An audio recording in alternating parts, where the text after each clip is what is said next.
South Africa, July 18, 1980. A new baby was born in Mandela's family in the Transkei province. His name was Rolindala, lately named as Nelson. The Mandelas were famous because the father was the chief of the Tembu people, but when Rolindala was 9 years old, his father passed away, so he lived with his uncle, Chief John Quintaba. Thanks to that, he was able to learn the behavior of a leader, seeing how his uncle responded to his people and especially the context in which the country was. To understand how society was like back then, you have to know that in 1652, the English came to conquer those lands, when they saw a potential in the gold mines. They were opposed by the tribes, but the arms advanced of the English made them take all over the lands. After that, the Dutch came to claim those territories also, so there was a duel between both. However, they managed to coexist in harmony and unify the provinces, creating South Africa, and appropriating of its resources. Also, despite the fact that 70% of the population was black, there was a significant social inequality between Africans and whites, since the last ones were those who remained in power. Thus, in 1939, he was sent by his uncle to University College of Fort Hare, one of the best for black students. Here, Nelson bloomed his sense of a revolutionary leader, participating in protests by being the leader of the student committee and opposing the ideas of the university, so he was warned by them, and even his uncle, about behaving if he wanted to continue. Dissatisfied with this and with the fact that he had an arranged marriage, he decided to leave his home together with his cousin Justice to Johannesburg, the biggest city in South Africa. Despite the adversity of the segregation in the city, both went from job to job. The most important for Nelson was working with a lawyer, Lazar Sidleski, who instructed him in law so that later he would study law at the University of Witwatersrand, meeting his first wife, Evelyn Mays, whom he had his first 2 children. He began to attend meetings of the African National Congress, also known as the ANC, a political party in which the young Mandela had a lot of interest, seeking that Africans themselves are the ones who must elect their representatives and leaders, joining the ANC. In 1947, becoming more involved in his movement but separating himself from his family for long periods of time, the situation became more serious when the then president, Dr. Daniel Mellon, imposed the apartheid, sub-racial segregation policies to which members of the ANC protested against space separation for whites and blacks. Faced with this, the authorities banned several members, including Mandela, from attending ANC meetings, and even they were not allowed to leave the city of Johannesburg. So he had to send representatives to the talks, in which he advocated a change to policy and the South African society, as it was logical to be the majority of the native population of the country.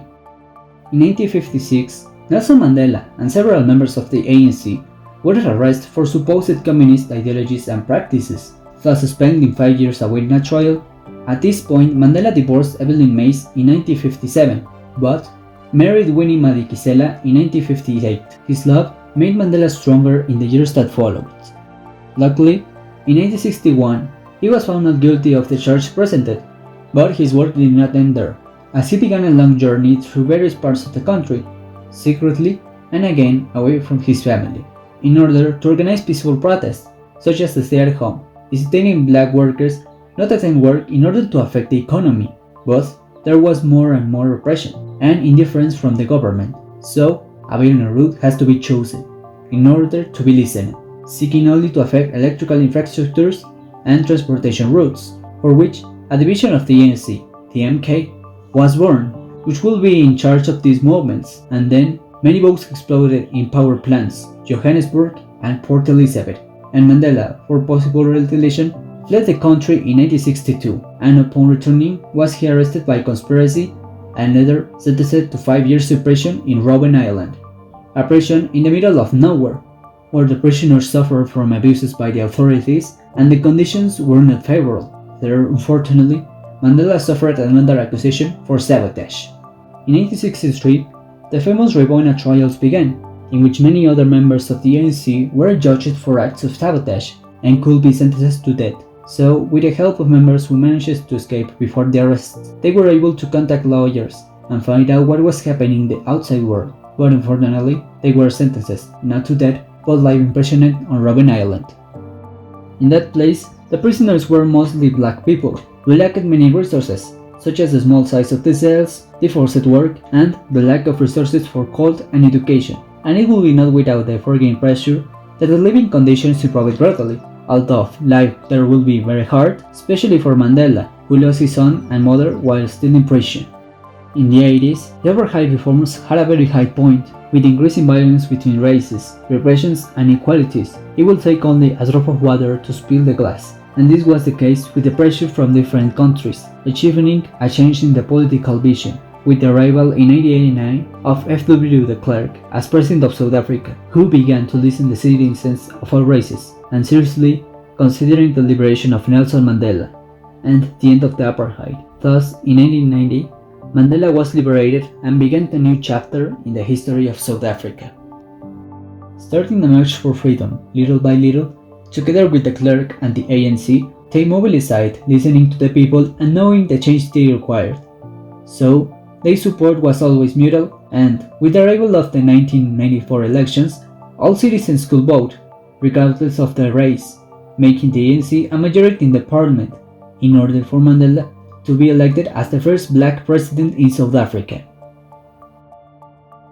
Among the most notable achievements of Mandela's government are the growth of people with access to water in 1.3 million South Africans and electricity in 58% of the population. Aside from this, the sequence of the end of apartheid was fought with reforms to return the lands to their original owners and the protection of orphans.